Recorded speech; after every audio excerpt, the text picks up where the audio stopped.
Personal loans, home loans, business loans ఎలాంటి రుణాలకైనా వెంటనే ఈ నెంబర్కి కాల్ చేయండి. దేశంలో మంకీ పాక్స్ కలకలం రేపుతోంది.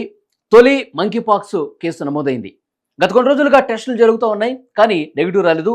మొదటిసారిగా పాజిటివ్ కేసు నమోదవడంతో మంకీ పాక్స్ కలకలం భారతదేశంలో కనిపిస్తోంది. విదేశాల నుంచి వచ్చిన హర్యానా రాష్ట్రానికి సంబంధించిన 26 ఏళ్ల యువకుడు లక్షణాలు కనిపించాయి. గతంలో కూడా చాలా మందికి కొన్ని లక్షణాలు కనిపిస్తే టెస్టులు చేశారు, నెగిటివ్ వచ్చింది. కానీ హర్యానా రాష్ట్రానికి సంబంధించిన 26 ఏళ్ల యువకుడికి పాజిటివ్గా తేలింది టెస్టులు చేస్తే. సో మంకీ పాక్స్ తొలి కేసు ఇండియాలో నమోదైంది. ఢిల్లీలోని ఐసోలేషన్ సెంటర్లో అతను ఉన్నాడు. లోక్నాయక్ జయప్రకాష్ నారాయణ్ ప్రభుత్వ ఆసుపత్రిలో ఆ యువకుడు ఐసోలేషన్లో చికిత్స పొందుతున్నాడు. అయితే ప్రాణానికి ఎలాంటి ప్రమాదం లేదు. ఎందుకంటే గతంలో మనం చూసాం, దేశ విదేశాల్లో మంకీ పాక్స్ తీవ్రంగా కలకలం రేపుతోంది. సో ప్రాణాలు కోల్పోయినటువంటి పరిస్థితి కూడా కొన్ని చోట్ల కనిపించింది. అయితే మన భారతదేశంలో ఇప్పుడు నమోదైనటువంటి కేసు అంత ప్రమాదకారి కాదు అని చెప్పి ప్రభుత్వ వర్గాలు కూడా వెల్లడిస్తున్నాయి. ఇందులో కొన్ని గ్రేడ్స్ కూడా ఉన్నాయి. ఒకసారి మీకు అవి చూపిస్తాను. మంకీ పాక్స్, దీన్నే ఎంపాక్స్ అని కూడా ఉంటారు.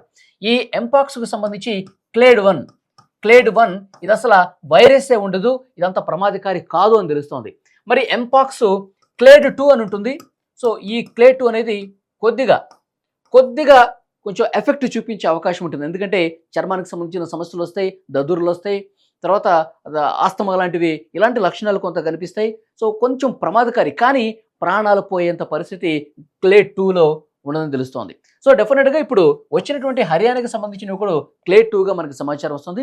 సో ప్రాణాప్రాయం ఎలాంటి లేదు, కొన్ని లక్షణాలు కనిపిస్తాయి, చికిత్స తీసుకుంటే తగ్గిపోతుందని చెప్తున్నారు. సో డెఫినెట్గా భారతదేశంలో ప్రజలు మంకీ పాక్స్ కేసు నమోదైన నేపథ్యంలో ప్యానిక్ అవుతారేమో అని చెప్పి కేంద్ర ప్రభుత్వం కూడా కొన్ని గైడ్లైన్స్ రిలీజ్ చేసింది. సో ఎవరు ఆందోళన చెందాల్సిన అవసరం లేదు. మన దేశంలో ఇంకా ఎఫెక్టివ్ వైరస్ ఉన్నటువంటి ఎంపాక్స్ అనేది రాలేదు, భయాందోళన చెందాల్సిన అవసరం లేదని చెప్పి కేంద్రం రాష్ట్రాలకు కూడా అప్రమత్తం చేసిన పరిస్థితి. ఎవరైనా ఎయిర్పోర్ట్లో విదేశాల నుంచి వస్తే ఎవరికైనా లక్షణాలు కనిపిస్తే కనుక వెంటనే వాళ్ళకి టెస్టులు చేయడం, అది పాజిటివ్ నెగిటివ్ నిర్ధారించడం, ఒకవేళ పాజిటివ్ అయితే ఐసోలేషన్లో ఉంచడం. సో రాష్ట్రాలకు కూడా అప్రమత్తం చేసిన పరిస్థితి కనిపిస్తోంది. ముఖ్యంగా సో ఎయిర్పోర్ట్స్లో కావచ్చు, రైల్వే స్టేషన్స్లో కావచ్చు, ఇలాంటి సెంటర్స్ పెంచాలి, అంటే టెస్టులు చేసేటువంటి పరిస్థితి పెరగాలని చెప్పి కొంత డిమాండ్ కూడా వస్తుంది.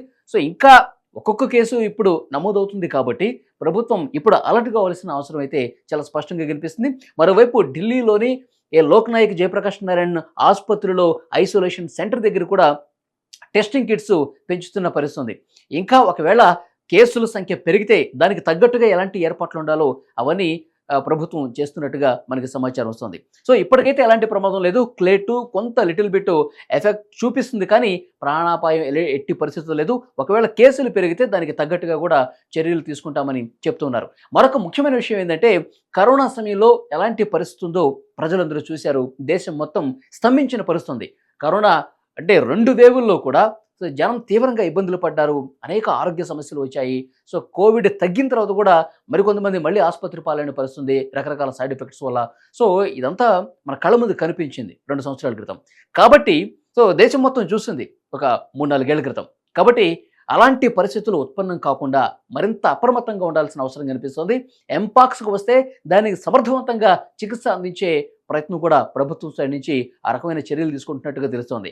మంకీ పాక్స్, దీన్నే ఎంపాక్స్ అంటారు. ఎంపాక్స్ అంత ప్రమాదకారి కాదు, ఇప్పుడు ఇండియాకు వచ్చింది. ఇక ముందు ఇంకా ప్రభావవంతమైనటువంటి ఎంపాక్స్ వస్తే కూడా దాన్ని కట్టడి చేసేందుకు ఎలా చర్యలు తీసుకోవాలో అవన్నీ తీసుకుంటున్నారు. కేంద్ర ఆరోగ్య శాఖ కూడా రాష్ట్రాలకు కొన్ని గైడ్లైన్స్ ఇస్తోంది. ఐసోలేషన్ సెంటర్స్ ప్రతి రాష్ట్రంలో పెట్టాల్సిన అవసరం కేంద్రం గుర్తించింది. దాంతోపాటు టెస్టులు కూడా విరివిగా పెంచాలి.